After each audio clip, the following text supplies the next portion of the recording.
इस खंड के अंतर्गत पढ़ेंगे शब्द विचार। शब्द विचार हमने कल भी पढ़ा था, जिसमें हमने पढ़ा था कि शब्द रचना के आधार पर शब्दों के कितने भेद होते हैं। आज हम पढ़ेंगे शब्दों के, आज जो हम पढ़ेंगे वो पढ़ेंगे प्रयोग के आधार पर शब्दों के कितने भेद होते हैं, यानी कि प्रयोग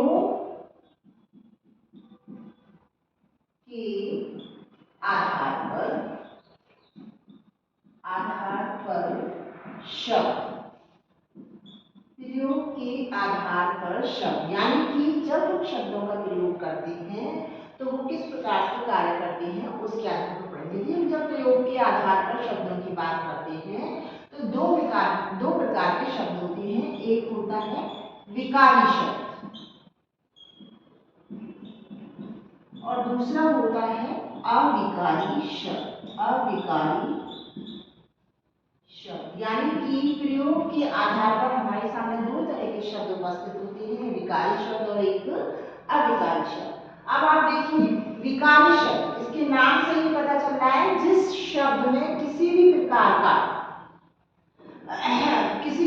का विकार उत्पन्न हो जाए वो विकारी शब्द कहलाते हैं। यानी कि विकारी शब्द में लिंग, वचन, कारक आदि के आधार पर प्रभाव पड़ता है, उन्हें हम विकारी शब्द कहते हैं। जैसे अब देखिए विकारी शब्द कौन से होते हैं? वह शब्द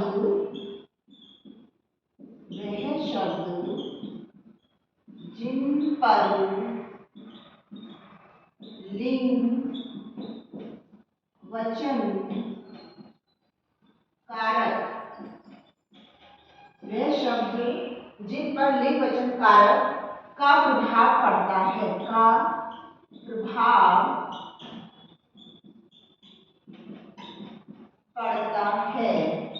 उन्हें हम क्या कहते हैं? उन्हें हम विकारी शब्द कहते हैं। यानी कि वे शब्द जिन पर लिंग, वचन, कारक का प्रभाव पड़ता है वे विकारी शब्द कहलाते हैं, यानी कि उनमें विकार उत्पन्न हो जाता है। जैसे अब आप देखिए, जैसे कि जब हम बात करते हैं तो जैसे मान लो हमने कहा कि राम खाना खाता है। राम, जैसे उदाहरण है हमारे पास, राम खाना खाता है। तो यानी कि राम यहाँ पर क्या है?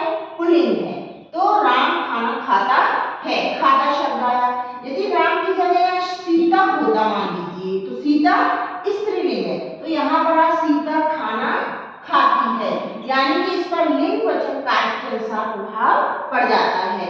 राम खाना खाता है, सीता खाना खाती है, यानी कि ये जो हमारी स्त्रीलिंग और पुल्लिंग है इनके अनुसार इन शब्दों में परिवर्तन हो रहा है। इसका मतलब इनमें विकार उत्पन्न हो रहा है, ये विकारी शब्द।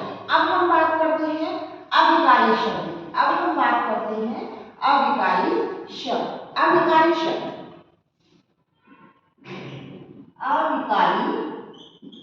शब्द यानी कि अविकारी शब्द वे शब्द जिन पर लिंग, वचन, कारक का कोई प्रभाव नहीं पड़ता, किसी भी प्रकार का विकार उत्पन्न नहीं होता, यानी कि वह शब्द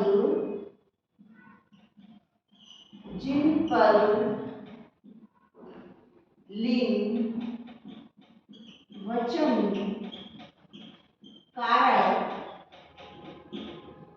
वचन, कारक आदि का प्रभाव नहीं पड़ता, यानी कि वे शब्द जिन पर लिंग, वचन, कारक आदि का कोई प्रभाव नहीं पड़ता वो अविकारी शब्द कहते हैं, यानी कि उनमें किसी भी प्रकार का कोई विकार उत्पन्न नहीं होता है। अब जैसे हम कहते हैं, मान लीजिए वही सीता, जैसे हम कहते हैं सीता दही खाती है। फिर हम कहते हैं राम दही खाता है, यानी कि दो शब्द हैं, यहाँ सीता है और यहाँ राम है, यानी कि दोनों में अंतर है। सीता स्त्रीलिंग है, राम पुल्लिंग है, लेकिन दही शब्द पर किसी प्रकार का कोई प्रभाव नहीं पड़ता, तो वो क्या है? अविकारी शब्द है। मान लीजिए दही की जगह दूध होता तो भी उस पर कोई प्रभाव नहीं पड़ता, ठीक है ना। या और भी कोई शब्द जैसा जिसमें किसी भी प्रकार का विकार उत्पन्न नहीं होता है वो अविकारी शब्द कहलाता है। आज यहीं तक, अगली क्लास कल।